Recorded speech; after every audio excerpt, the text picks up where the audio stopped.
राष्ट्रियताको पहरेदारी जनाधिकारको पक्षमा खबरदारी। यो हो न्युज नेपाल टेलिभिजन। नमस्कार, म शिवशंकर चौधरी। सुरुमा हेडलाइन्स न्युज। नेपालमा रासायनिक मल कारखाना खोल्नुपर्ने प्रधानमन्त्री केपी शर्मा ओलीको ठहर। कृषि मन्त्रालयले मल उत्पादनका लागि किसानहरूलाई तालिम दिन जरुरी रहेको तर्क। टिकापुर घटनाका फौजदारी मुद्दा लागेकाहरूको मुद्दा फिर्ता हुनुपर्ने माग राख्दै माइती घर मण्डलामा थारू अगुवाहरूको धरना। घटनाको सम्बन्धमा वार्ता टोली गठन गरी संवादमा आउन आन्दोलनरत पक्षलाई गृहमन्त्री रामबहादुर थापाको आग्रह। कोभिड संक्रमण रोकथामका लागि लकडाउन नहुने अर्थमन्त्री विष्णु प्रसाद पौडेलको स्पष्टोक्ति। कोरोना भ्याक्सिन खरिदका लागि बजेटको अभाव हुन नदिने अर्थमन्त्री पौडेलको भनाइ। निर्माणाधीन अवस्थामा कोशी हाइड्रो पावर आयोजनाको प्राकृतिक स्रोत समितिद्वारा अध्ययन भ्रमण गर्ने। स्थलगत अध्ययन भ्रमण गर्नका लागि समिति सभापति पूर्ण कुमारी सुवेदीको नेतृत्वमा 11 सदस्यीय टोली गठन। भारतमै खोप आवश्यक हुन सक्ने भन्दै अस्थायी रूपमा खोप निर्यातमा रोक। भारतको यो निर्णयले कोभ्याक्स योजना अन्तर्गत रहेका करिब 190 राष्ट्रलाई असर पर्न सक्ने आकलन। र 3 नेसन्स कपको दोस्रो खेलमा नेपाल किर्गिस्तानसँग बराबरीमा रोकिँदा बङ्गलादेश फाइनलमा प्रवेश। अब नेपाल बङ्गलादेशसँग शनिबार भिड्ने।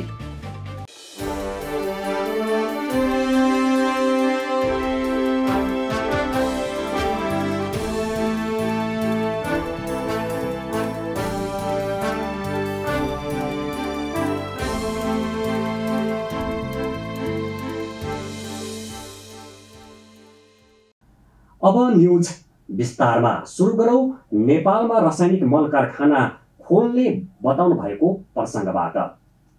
प्रधानमन्त्री केपी शर्मा ओलीले नेपालमा रासायनिक मल कारखाना खोल्ने बताउनु भएको छ। बिहिबार पशुपक्षी जन्य उत्पादनमा मुलुकको आत्मनिर्भर भएको घोषणा गर्दै प्रधानमन्त्री ओलीले अब नेपालमा मल कारखाना पनि खोल्ने बताउनु भएको हो। विरोधबाट सञ्चालन हुने मल कारखाना खोल्ने सम्बन्धमा छलफल भइरहेको उहाँले बताउनु भयो। कृषि मन्त्रालयले मल उत्पादनका लागि किसानहरूलाई तालिम दिन जरुरी रहेको पनि बताउनु भयो। नेपालमै मल कारखाना खोल्ने र एउटा सबभन्दा हामीलाई सजिलो हुने कुरा विद्युतबाट मल कारखाना, यस सम्बन्धमा छलफल भइरहेको छ। हामी महँगो पर्छ भने पनि केही छैन, एउटा प्रोजेक्ट नै हामी डेडिकेटेड गरिदिन सक्छौँ मल कारखानाका लागि।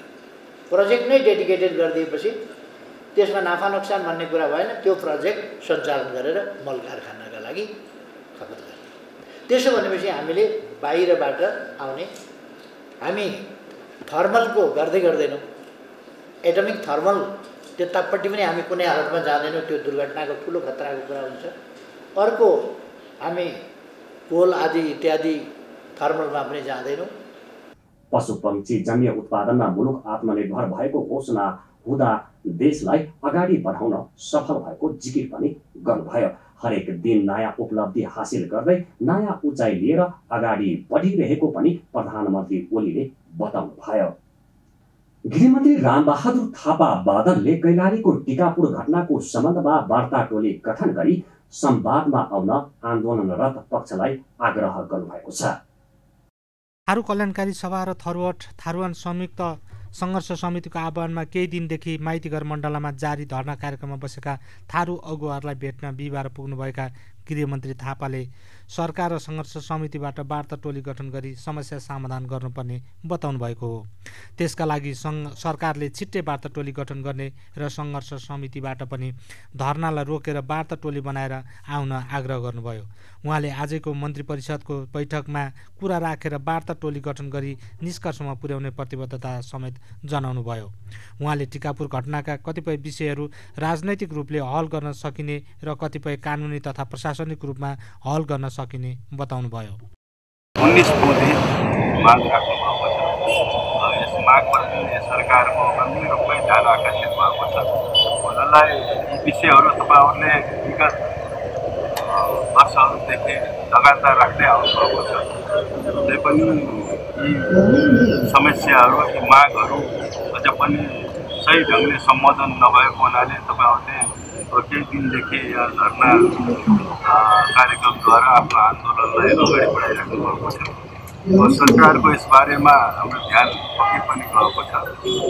प्रधानमन्त्रीको तर्फबाट सरकारको तर्फबाट म अहिले यहाँहरूको सामु उपस्थित भएको छु। सरकार पनि यो समस्यालाई सकेसम्म छिटोभन्दा छिटो समाधान गर्ने। पूर्व सांसद रुक्मणी चौधरीले धरनाको 5औं दिनमा गृहमन्त्री आफै आएर मागहरूको सम्बन्धमा बुझ्न सकारात्मक भएको बताउनुभयो। उहाँले टिकापुर घटना राजनैतिक प्रकृतिको भएकोले राजनैतिक सहमतिको माध्यमबाट समाधान गर्नुपर्ने, रेशमलाल चौधरी, लक्ष्मण थारू लगायतमाथि लगाइएको मुद्दा फिर्ता हुनुपर्ने लगायतका 19 बुँदे माग राखिएको बताउनुभयो। उहाँले थारू कल्याणकारी सभा र थारूवान संयुक्त सङ्घर्ष समितिको नाममा लिखित रूपमा नेपाल सरकारले पत्राचार गरेमा मात्रै वार्ता टोली गठन गरी संवादमा जाने बताउनुभयो। वार्तामा जानको लागि त एउटा औपचारिक रूपमै नेपाल सरकारले थारू कल्याणकारी सभा र थारूवान संयुक्त सङ्घर्ष समितिको नाउँमा चाहिँ एउटा औपचारिकै रूपमा चाहिँ एउटा लिखित रूपमा नेपाल सरकारले पत्राचार गर्नु पर्यो नि त। पत्राचार गर्नु भएको छैन उहाँहरू। आज त उहाँहरू आउनुभयो, हामीलाई एउटा वार्तामा आउनको लागि आह्वान गर्न आउनुभयो।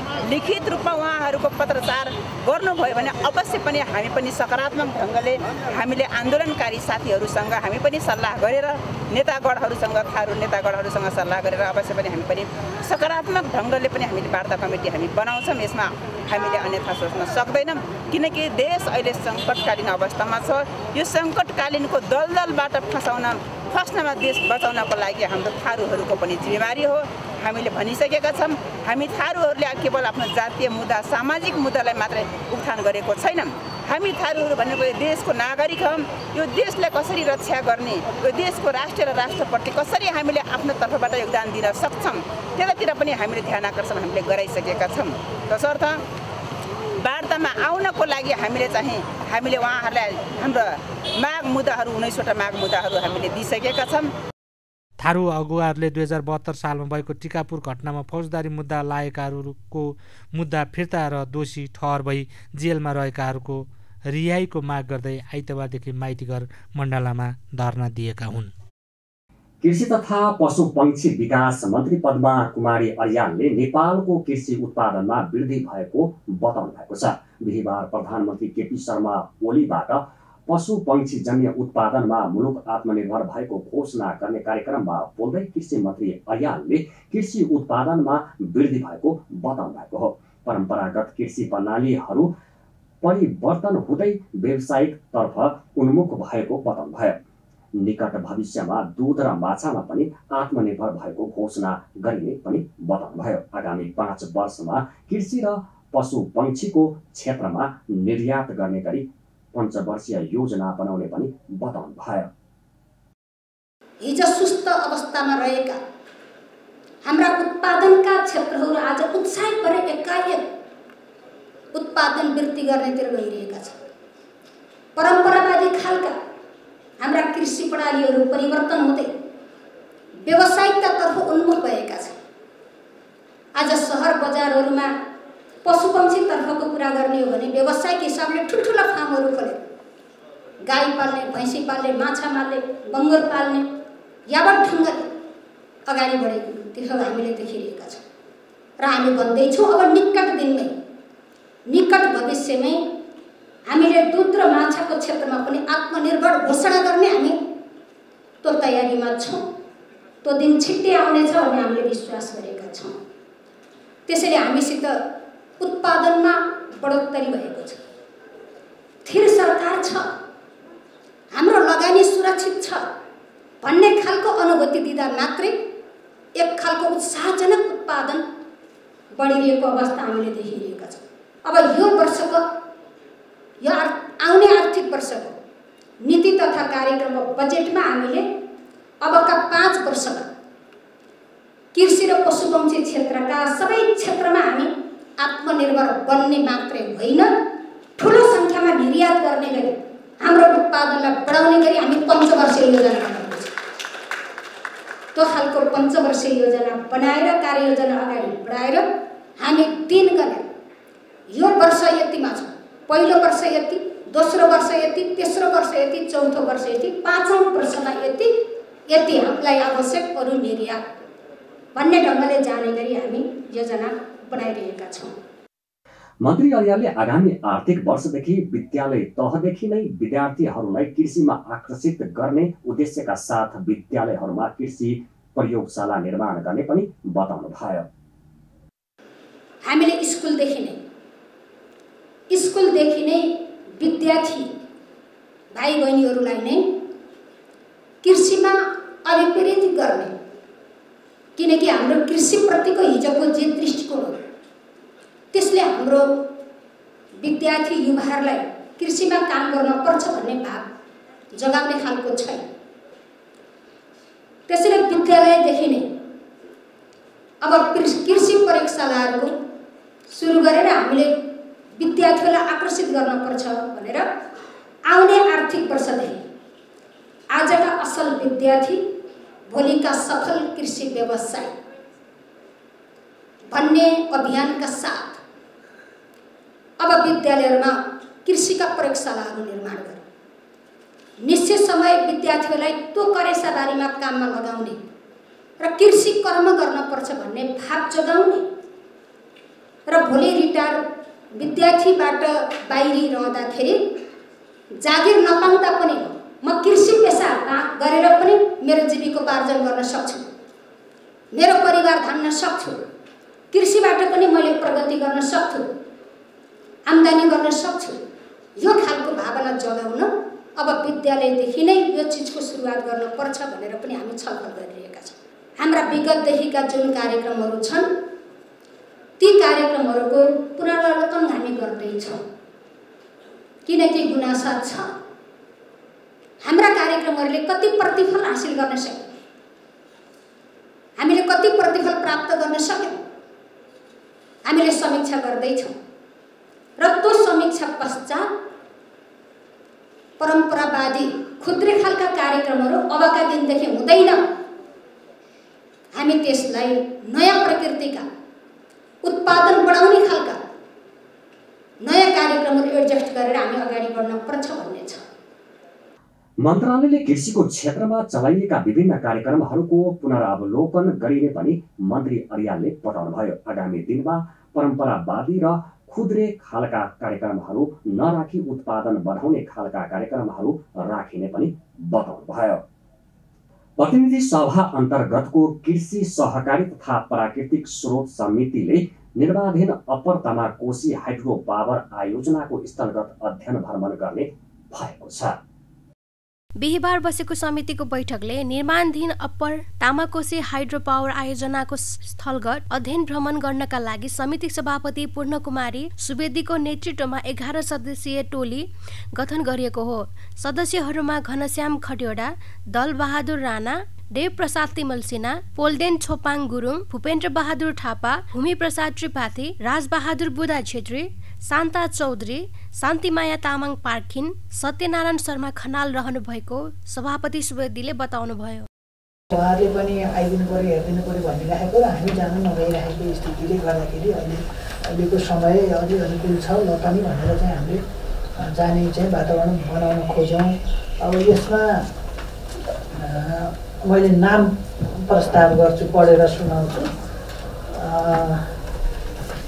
म मेरो नेतृत्वमा जाने भन्ने भयो। त्यसपछि घनश्याम खतिवडा, त्यसपछि दलबहादुर राणा, देवप्रसाद तिमल सिन्हा, पोल्डेन छोपाङ गुरुङ, भूपेन्द्र बहादुर थापा, भूमि प्रसाद त्रिपाठी, राजबहादुर बुढा छेत्री, शान्ता चौधरी, शान्तिमाया तामाङ पाक्रिन, सत्यनारायण शर्मा खनाल।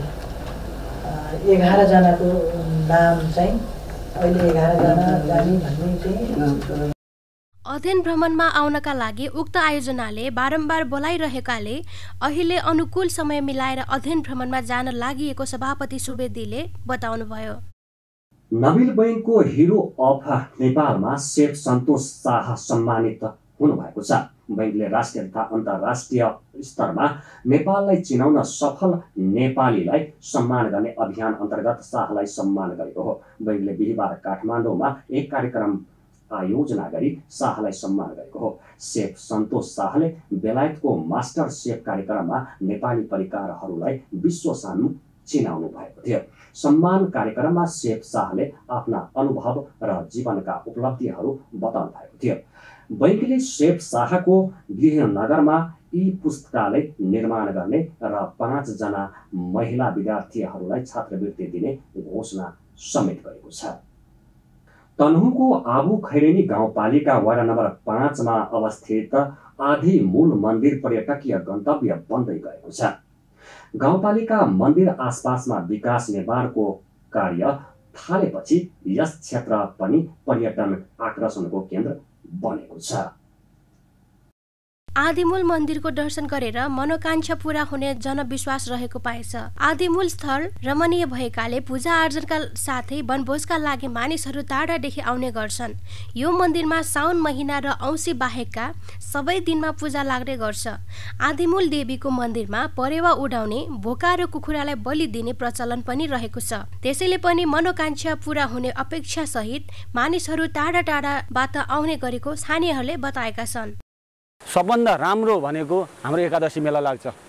नेपालकै एकदम उत्कृष्टको रूपमा हाम्रो जुन एकादशी मेला लाग्छ, यहाँ हामीले देखे अनुसार यो निरन्तर यत्तिकै नै चलिरहेछ। यसमा अब यहाँ एकजना मगर पुजारी हुनुहुन्छ हैन, उहाँले जो यहाँको पूजा पाठदेखि लिएर सबै गरिन्छ। यहाँ भक्कल गर्नेहरू, पूजा गर्नेहरू यहाँ सुरु पहिलेदेखि नै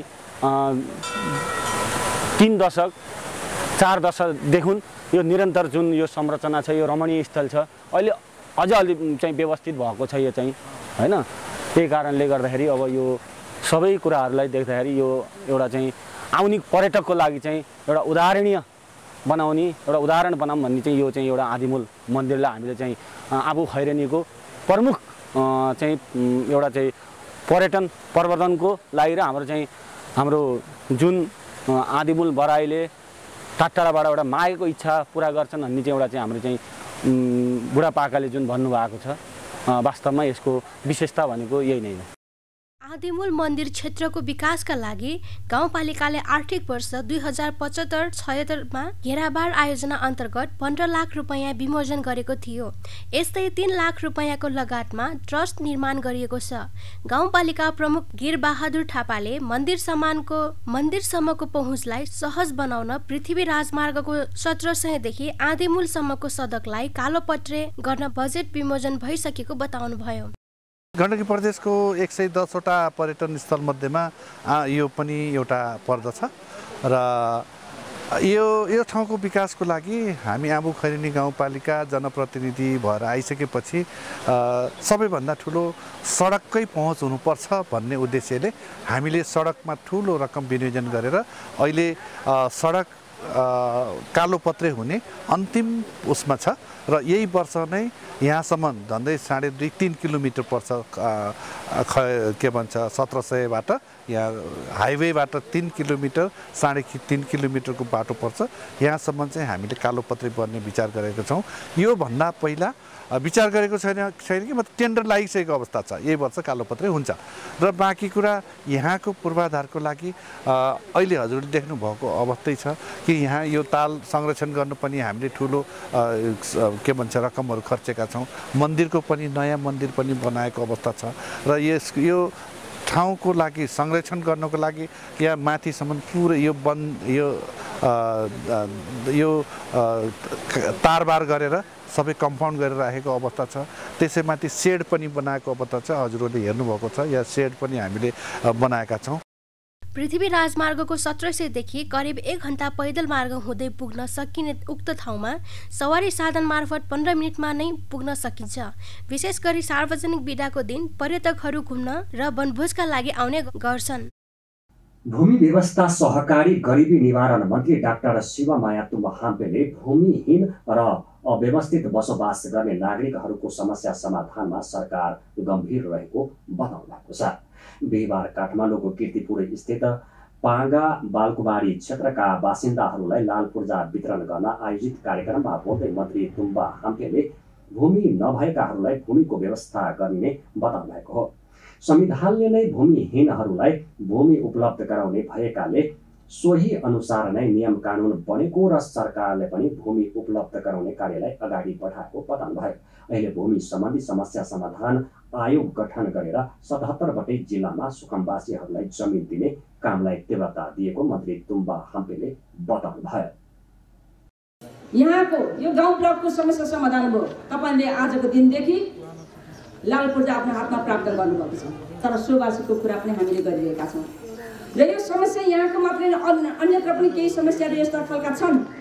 त्यसैले नेपाल सरकारले यस्ता समस्यालाई समाधान गर्नको निम्ति हामीले कामहरू गरिरहेको र यति गरिरहँदा तपाईले सुन्नुभएको छ मुलुकमा अर्थात् नेपालमा सुकुम्बासी भूमिहीन सुकुम्बासीको समस्या छ भन्ने पनि यहाँले सुन्नुभएको छ। अव्यवस्थित बसोबास गरिरहेका दाजुभाइ तथा दिदीबहिनीहरूको पनि समस्या यहाँले सुनिरहनु भएको छ। तसर्थ नेपाल सरकारले भूमि सम्बन्धी समस्या समाधान आयोग गठन गर्ने प्रक्रियालाई पुरा गरिसके पछाडि हामीले मन्त्रालयमा छलफल गरिरहँदा मन्त्रालयको सचिव लगायत हामीसँग रहनुभएका हामीसँग मालपोत र नापीका महानिर्देशकहरूसँग कुरा गरिरहँदा र माटाका कर्मचारीसँग कुरा गरिरहँदा सबभन्दा पहिले गाउँ ब्लकको समस्या समाधानको निम्ति र लाल पूर्जाले यहाँका जनतालाई दिनको निम्ति पहिलो प्राथमिकताका साथ काम गर्नुपर्छ भनेर निर्देशन गरिसके पछाडि हाम्रा कर्मचारी साथीहरूले तीव्र गतिमा काम गर्न थाले र हामीले अहिले भूमि सम्बन्धी समस्या समाधान आयोग गठन गरेर 77 जिल्लामा त्यहाँ रहेका सुकुम्बासीहरूलाई हामीले व्यवस्थित तरिकाले राख्नको निम्ति उहाँलाई पनि लाल पूर्जा सहित जमिन दिएर हामीले व्यवस्था गर्नको निम्ति त्यो कामहरू तीव्र गतिमा गरिरहेका छौँ। यहाँहरूसँग पनि यस ठाउँमा पनि अर्थात् यस पालिकामा पनि त्यस्ता खालका समस्याहरू हुन सक्छन्। कीर्तिपुर पाङ्गा बालकुमारी गाउँ ब्लकमा जम्मा 567 किता संख्या मध्ये 56 किता सरकारी सार्वजनिक र 511 किता व्यक्तिको नाममा छुटिएको छ, जसमध्ये अहिले 308 किता व्यक्तिको र 56 किता नेपाल सरकारको नाममा दर्ता गरी 64% दर्ता कार्य सम्पन्न भइसकेको छ। पाङ्गा बालकुमारी क्षेत्रमा 3.4 हेक्टर अर्थात् 56 रोपनी 12 आना 1 पैसा 2 दाम जमिन रहेको छ। यस क्षेत्रमा 2021 र 22 सालमा 1 सरो नापीबाट नक्सा र नाप नक्सा गर्न छुटेको थियो। यो गाउँ ब्लकको चारैतिरको नक्सालाई भिराउँदा बस्तीका रूपमा 2072 सालमा पाङ्गा बालकुमारीमा नाप नक्सा भएको थियो।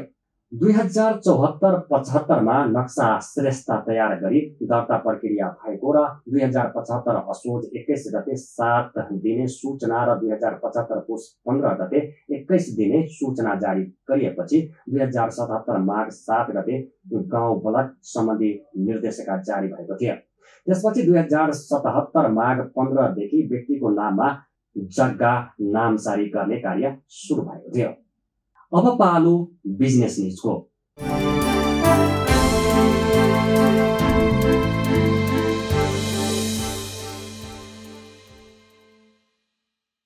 अर्थमन्त्री विष्णु प्रसाद पौडेलले कोभिड संक्रमण रोकथामका लागि लकडाउन नहुने स्पष्ट पार्नु भएको छ। कोभिड-19 को दोस्रो लहरबाट जोगिनुपर्ने अवस्था सँगसँगै आर्थिक सामाजिक क्रियाकलापलाई नियमित गर्नुपर्ने भएकाले स्वास्थ्य मापदण्डलाई कडाइका साथ पालना गराउने तर लकडाउन र सिमानाका बन्द नगरिने बताउनु भएको हो। बिहिबार न्युज एजेन्सी नेपालसँग कुरा गर्दै अर्थमन्त्री पौडेलले कोभिड रोकथामका लागि सिमानाका बन्द गर्ने अथवा लकडाउन गर्ने सरकारको सोच नभएको बताउनु भएको हो। हामी यो बजेटको तयारीमा जुटेका छौँ। सिद्धान्त र प्राथमिकता को तयारी करिब अन्तिम चरणमा आइपुगेको छ। सँगसँगै हामी बजेटको तयारीमा पनि जुटिरहेका छौँ। अहिले समग्रतामा त पछि बताउँला, समय उपयुक्त समयमा पनि चर्चा गरौँला। मुख्य गरिकन हामी यो कोभिड पछिको आर्थिक पुनरुत्थान र रोजगारी सृजना जस्ता विषयहरूमा बढ्ता केन्द्रित हुन्छौँ र नेपाली अर्थतन्त्रलाई पुरानै लयमा फर्काउन र गतिशील बनाउनका लागि गर्नुपर्ने निर्णयहरू लिने गरिकन बजेट लिएर आउँछौँ। अर्थमन्त्री पौडेलले सरकार बजेटको तयारीमा जुटिसकेको पनि बताउनुभयो।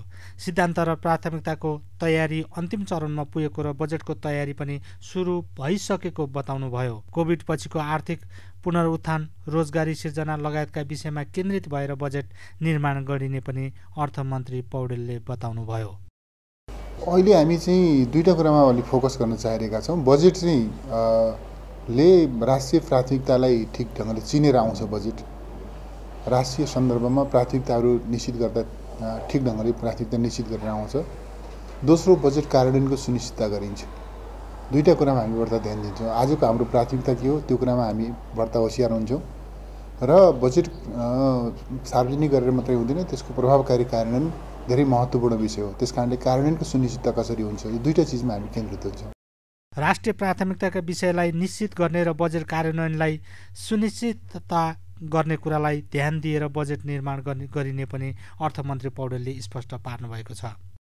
अहिले चाहिँ म यहाँको सञ्चार माध्यम मार्फत सबै देशवासी दिदीबहिनी तथा दाजुभाइहरूसँग अनुरोध पनि गर्न चाहन्छु, अवगत पनि गराउन चाहन्छु कि हामी यो आशंकाबाट होइन यथार्थबाट निर्देशित भएर अगाडि बढ्नुपर्छ। सरकारले अहिलेसम्म सरकारको सोच के हो भनेदेखि कोभिडको सेकेन्ड वेभको जुन चर्चा चलिरहेको छ त्यसबाट हामी जोगिनु पनि पर्नेछ एकातर्फ भने, अर्कोतर्फ हाम्रो आर्थिक सामाजिक क्रियाकलापलाई नियमित र सुचारू पनि गर्नुपर्ने आवश्यकता छ। त्यसकारणले हामी आर्थिक सामाजिक क्रियाकलापलाई सुचारू पनि गर्छौँ, नियमित पनि गर्छौँ र त्यसो गरिरहँदा हामीले हेल्थ प्रोटोकललाई हेक्का राखेर ख्याल गरेर हामी अगाडि बढ्छौँ। अहिले चाहिँ सरकारले त्यो चाहिँ सीमा नाका बन्द गर्ने, लकडाउन गर्ने त्यसतर्फ केही सोचेको छैन र त्यो अहिले उपयुक्त पनि हुँदैन। सरकारको तयारी खोपका निमित्त आवश्यक पर्ने स्रोतको प्रबन्ध अर्थ मन्त्रालयले गरेको छ। स्रोतको अभाव हुँदैन खोप खरिद गर्नका लागि, पहिलो कुरा यो छ। दोस्रो कुरो, हामी आफै खोपको उत्पादक होइनौँ, हामीले अन्तर्राष्ट्रिय बजारबाट खोप आयात गर्नुपर्दछ। अब खोप उत्पादकहरूले गरेका पछिल्ला निर्णयहरूको प्रभाव स्वाभाविक रूपमा देखिँदैछ। त्यसले गर्दा हामी सकेसम्म यो अहिलेको परिस्थितिमा खोपको अभाव हुन नदिनका निम्ति हाम्रो तर्फबाट गर्न सक्ने अधिकतम प्रयास सरकारले गरेको छ र गरि पनि रहन्छौँ हामी। त्यो छ अब बजारमा, विश्व बजारमा खोपको उपलब्धता, उत्पादकहरूका निर्णयहरूको पनि प्रभाव त पर्छ नै। कोरोना भ्याक्सिन खरिदका लागि बजेटको अभाव हुन नदिने पनि अर्थमन्त्री पौडेलले स्पष्ट पार्नुभएको छ। बीमा समिति बीमा प्राधिकरणमा रूपान्तरण हुँदा बीमा समितिको सञ्चालक र अध्यक्ष स्वतः प्राधिकरणको सञ्चालक र अध्यक्ष हुने भएका छन्। प्रतिनिधि सभाको अर्थ समितिको बिहिबारको बैठकमा बीमा सम्बन्धी कानुनलाई संशोधन र एकीकरण गर्न बनेको विधेयकको दफावार छलफलमा बीमा समिति सञ्चालक अध्यक्ष र कर्मचारी स्वतः प्राधिकरणको सञ्चालक अध्यक्ष र कर्मचारी रहने व्यवस्था सहमतिमा जुटेको हो। यसअघि कर्मचारी मात्रै प्राधिकरणमा रहने तर सञ्चालक तथा अध्यक्ष पुनः नियुक्ति गर्ने व्यवस्था गर्न खोजिएको थियो। बिहिबारको छलफलमा अर्थ मन्त्रालयका राजस्व सचिव रामशरण पुरासेनीले बीमा समितिका सञ्चालक अध्यक्ष र कर्मचारी सबै स्वतः आफ्नो कार्यकालभर प्राधिकरणमा काम गर्न पाउने व्यवस्था गर्नुभएको बताउनु भएको हो र सोही कुरामा समितिमा सहमति जुटेको छ। यो ऐन प्रारम्भ हुँदा बहुत कायम रहेको बीमा समितिको सञ्चालक भनेपछि सबै परिहाल्यो, अध्यक्ष लगायत सञ्चालक समिति पुरै परिहाल्यो, आफ्नो कार्यकालसम्म बहाल गर्नेछन् भन्ने हो। भनेपछि फेरि नियुक्ति हुनु परेन, यो ऐन आएपछि पुनः नियुक्ति हुनु परेन। अहिले भइरहेका पदाधिकारी चाहिँ कर्मचारी पनि प्राधिकरण कन्भर्ट हुनु भनेपछि अहिलेकाको सञ्चालक समिति अध्यक्ष र कर्मचारीको केही पनि फरक परेन, बाँकी अवधिसम्म रहिरहनु त्यही नै प्रस्ताव हो। यसअघि तत्कालीन अर्थमन्त्री डाक्टर युवराज खतिवड़ाले बीमा समितिका कर्मचारीहरूलाई मात्रै बीमा प्राधिकरणमा लैजान सकिने र सञ्चालक तथा अध्यक्ष पुनः नियुक्ति गर्ने व्यवस्था कायम गर्न अडान लिँदै आएको थियो। कैलालीका स्थानीय तहहरूले पर्याप्त बजेट खर्च गर्न सकेका छैनन्। जिल्लाका सबैजसो स्थानीय तहमा दोस्रो चौमासिकसम्म निकै न्यून बजेट खर्च भएको छ। केही स्थानीय तहमा योजनाहरू नै सुरु हुन सकेको छैन। कैलालीका 13वटा स्थानीय तहले यस वर्ष पर्याप्त बजेट खर्च गर्न सकेका छैनन्। दोस्रो चौमासिकमा सबैभन्दा बढी कैलाली गाउँपालिकाले 43.11% खर्च गरेको छ भने सबैभन्दा कम गोदावरी नगरपालिकाले 30.39% खर्च गरेको छ। यस्तै धनगढी उपमहानगरपालिकाले 36.15%, गौरी गङ्गाले 39.61%, घोडाघोडीले 34.58%, टिकापुरले 35.7%, भजनीले 38.54%, लम्कीचुवा नगरपालिकाले 39.46% खर्च गरेका छन्। त्यस्तै गाउँपालिकाहरूमा चुरेले 34.60%, जानकीले 31.42%, जोशीपुरले 39.67%, बर्दगोरियाले 31.23% र मोहन्यालले 37.66% खर्च गरेका छन्। समग्रमा सबै स्थानीय तहको खर्च 36.6% भएको कोष तथा लेखा नियन्त्रक कार्यालय कैलालीका प्रमुख कोष नियन्त्रक जगत प्रसाद भट्टले बताउनु भएको छ। कैलालीमा 13वटा पालिका रहेछन्। यो 13वटा पालिकामा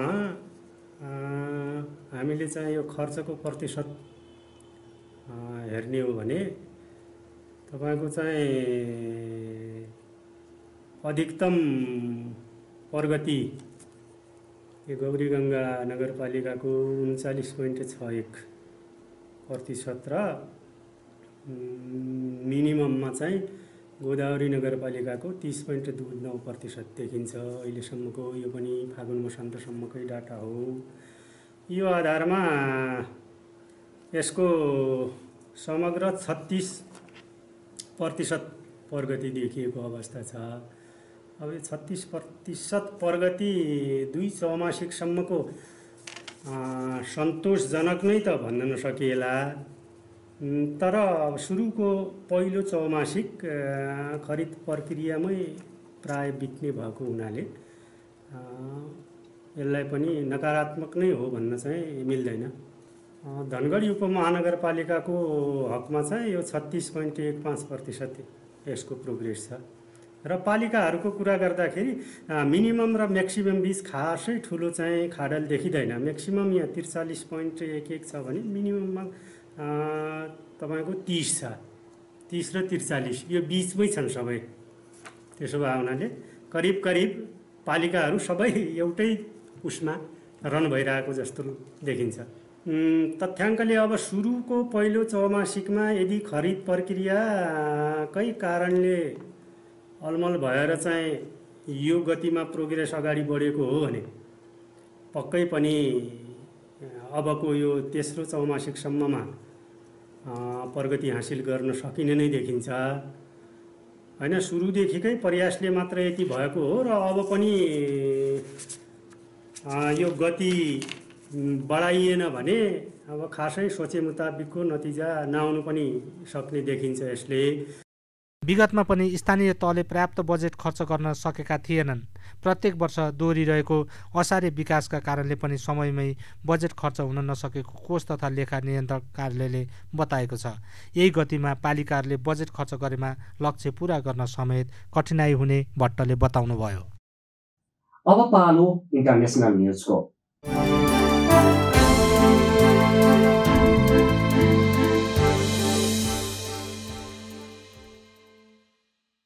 भारतले कोरोना भाइरस कोभिड-19 विरुद्धको खोप निर्यातमा अनिश्चितकालीन रोक लगाइएको छ। दोस्रो चरणका लहर सुरु भएकाले भारतमै खोप आवश्यक हुन सक्ने भन्दै अस्थायी रूपमा खोप निर्यातमा रोक दिएको हो। बीबीसीका अनुसार अक्सफोर्ड एस्ट्राजेनेका खोपको सबै निर्यातहरूमाथि रोक लगाइएको भारतीय विदेश मन्त्रालयको स्रोतले जानकारी दिएको छ। भारतको यो निर्णयले कोभ्याक्स योजना अन्तर्गत रहेका करिब 190 राष्ट्रलाई असर गर्न सक्ने अनुमान गरेको छ र यसबाट नेपालमा पनि खोप अभियान प्रभावित हुन सक्ने। भारतले अहिलेसम्म 76 देशमा गरी 6 करोड भन्दा बढी खोप निर्यात गरिसकेको छ र त्यसमा धेरै एस्ट्राजेनेकाकै खोप परेको छ। भारतमा कोरोना संक्रमणका कारण मृत्युको संख्या 1,60,000 भन्दा माथि पुगेको छ। पछिल्लो पटक बढ्दै गएको संक्रमणका कारण पछिल्लो 24 घण्टामा 275 संक्रमितको मृत्यु भएको र विश्व स्वास्थ्य संगठनको तथ्याङ्कमा उल्लेख रहेको छ भने 24 घण्टामा 47,262 कोरोना संक्रमित थपिएका छन्। हालसम्म भारतमा 1,17,34,58 जनामा कोरोना संक्रमण भइसकेको छ। अहिले भारतमा दोस्रो लहरको कोरोना भाइरस तीव्र रूपमा फैलिँदै गएको छ। अब पालो स्पोर्ट्स न्युजको।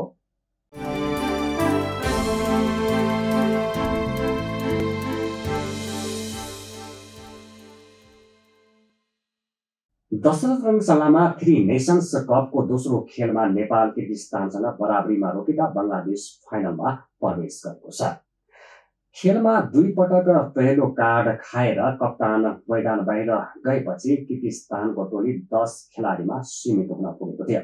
67 मिनटमा किर्गिस्तानका कप्तान तासिब कमोलिदिनले अभिषेक रिजाललाई फल गरेपछि रेड कार्ड पाउँदै मैदान बाहिरिएका थिए। सुरुदेखि नै आक्रमक प्रस्तुत रहे पनि नेपाली टोलीले कुनै गोल गर्न सकेन। नेपालको धेरै प्रयासहरू खेर गएको थियो। 19औं मिनटमा अभिषेक रिजालले प्रहार गरेको बल पोलमा ठोकेर फर्किएको थियो। यसैगरी 61औं मिनटमा र 62औं मिनटमा रजिन धिमालको क्रसमा अञ्जन बिष्ट खेलमा चुके। खेलको अन्तिममा केही समय किर्गिस्तान टोलीको चोटका कारण 9 जनामा समेत सीमित परेको थियो। अब नेपालले बङ्गलादेशसँग शनिबार भिड्नेछ। उक्त खेलमा बराबर मात्र खेल्न सके भने र नेपाल फाइनलमा प्रवेश गर्नेछ। हामी न्युज बुलेटिनको अन्तमा आइपुगेका छौँ। जाँदै हेडलाइन्स न्युज पुनः एकपटक। नेपालमा रासायनिक मल कारखाना खोल्नुपर्ने प्रधानमन्त्री केपी शर्मा ओलीको ठहर। कृषि मन्त्रालयले मल उत्पादनका लागि किसानहरूलाई तालिम दिन जरुरी रहेको तर्क। टिकापुर घटनाका फौजदारी मुद्दा लागेकाहरूको मुद्दा फिर्ता हुनुपर्ने माग राख्दै माइती घर मण्डलामा थारू अगुवाहरूको धरना। घटनाको सम्बन्धमा वार्ता टोली गठन गरी संवादमा आउन आन्दोलनरत पक्षलाई गृहमन्त्री रामबहादुर थापाको आग्रह। कोभिड संक्रमण रोकथामका लागि लकडाउन नहुने अर्थमन्त्री विष्णु प्रसाद पौडेलको स्पष्टोक्ति। कोरोना भ्याक्सिन खरिदका लागि बजेटको अभाव हुन नदिने अर्थमन्त्री पौडेलको भनाइ। निर्माणाधीन अवस्थामा कोशी हाइड्रो पावर आयोजनाको प्राकृतिक स्रोत समितिद्वारा अध्ययन भ्रमण गर्ने। स्थलगत अध्ययन भ्रमण गर्नका लागि समिति सभापति पूर्ण कुमारी सुवेदीको नेतृत्वमा 11 सदस्यीय टोली गठन। भारतमै खोप आवश्यक हुन सक्ने भन्दै अस्थायी रूपमा खोप निर्यातमा रोक। भारतको यो निर्णयले कोभ्याक्स योजना अन्तर्गत रहेका करिब 190 राष्ट्रलाई असर पर्न सक्ने आकलन। र 3 नेशन्स कपको दोस्रो खेलमा नेपाल किर्गिस्तानसँग बराबरीमा रोकेका बङ्गलादेश फाइनलमा प्रवेश। अब नेपाल बङ्गलादेशसँग शनिबार भिड्ने।